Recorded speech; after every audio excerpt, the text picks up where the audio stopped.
आज आप लोग के लिए प्रकाश के परावर्तन के कुछ शर्तें और उसका नियम पढ़ाएंगे, जिसमें प्रकाश के परावर्तन आप लोग देख चुके होंगे, लेकिन आज फिर इस वीडियो के माध्यम से मैं आज प्रैक्टिकल के साथ आप लोगों के सामने व्यक्त करूंगा कि प्रकाश के परावर्तन होता है कैसे।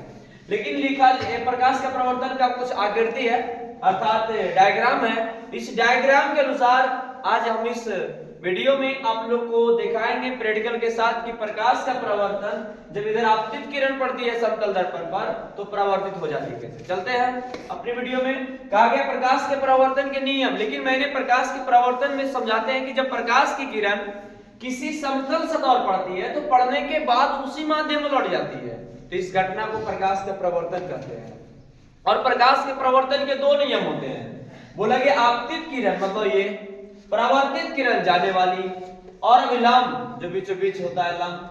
अभिलंब तीनों एक ही तल पर होता है, अर्थात एक ही बिंदु पर होता है, अर्थात एक जगह होता है आपतित किरण और परावर्तित किरण अभिलंब। जब डायग्राम से याद होता है तो कभी भूलते नहीं।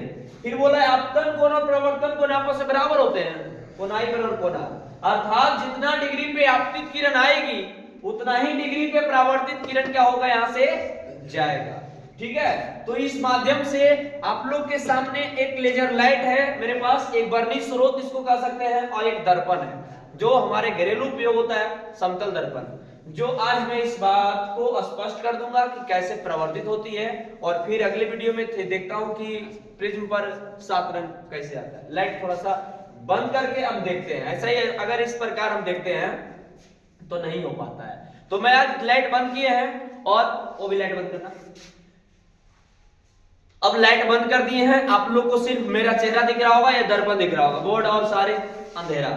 लेकिन मैं इस दर्पण के सामने मैं इस लेजर लाइट को जलाता हूं, देखते हैं कितना दूर जाता है। जैसे मान लिया जाए कि हम यहां से जला रहे हैं तो इसका प्रवर्तन उसका फोटो भी दिखाना कि कहां दिख रहा है। ठीक है, जितना अगर उठाएंगे हम उतना डिग्री पे बनेगा। ठीक है, इधर अगर मान लीजिए जितना डिग्री पे हम झुकाएंगे हाथ को उतना, अगर मान लीजिए सीधा मारते हैं तो जहां पे 90 डिग्री करेंगे तो सीधा प्रकाश की किरण लौट जाएगी। लेकिन अगर माना कि अगर हम थोड़ा सा तिरछा करते हैं तो इस माध्यम से कहां चल जाती है प्रकाश की किरण, पुनः उसी माध्यम में लौट जाती है। अर्थात ये दर्पण जो है वो समतल दर्पण की काम कर रहा है, और जो मैं यहां से लेजर लाइट जला रहा हूं, ठीक है, लेजर लाइट यहां से जला रहा हूं, ये प्रवर्तित आपतित किरण था, और जो जा रहा है जो दीवार पे पड़ रहा है जिससे आगे पीछे जो हो रहा है, ठीक है, क्योंकि यहां से मैंने आगे पीछे करता हूं तो यहां से आगे पीछे करने का मतलब हुआ जितना डिग्री पे हम बना रहे हैं उतना ही डिग्री पे वहां जा रहा है। अगर मैं हाथ को हिला डुला रहे हैं तो वहां पे भी किरण क्या हो रही है, हिल डुल रही है। देखें, अगर मान लिया जाए कि यहाँ पे फंसाते हैं तो यहाँ से आ जाती है, लेकिन समतल दर्पण को फिक्स करना है। अगर हाथ को आगे पीछे करेंगे तो वो भी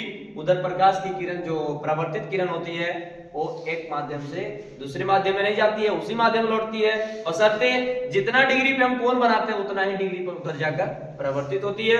तो कहेगा सर इसमें विलंब क्या है, तो ये दोनों की किरण के बीच जो कोण बनता है और इसके कोण के बीच जो लंब डाला जाता है उसी को क्या कहते हैं, अभिलंब कहते हैं। ठीक है, अब समझ में आ गया है कि इस प्रतिबिंब को जब समतल दर्पण के सामने रखा जाता है तो किस प्रकार होती है। जैसे मैं इस इंजोर वाले में भी कर सकता हूं, तो इसमें लाइट थोड़ा सा कम है।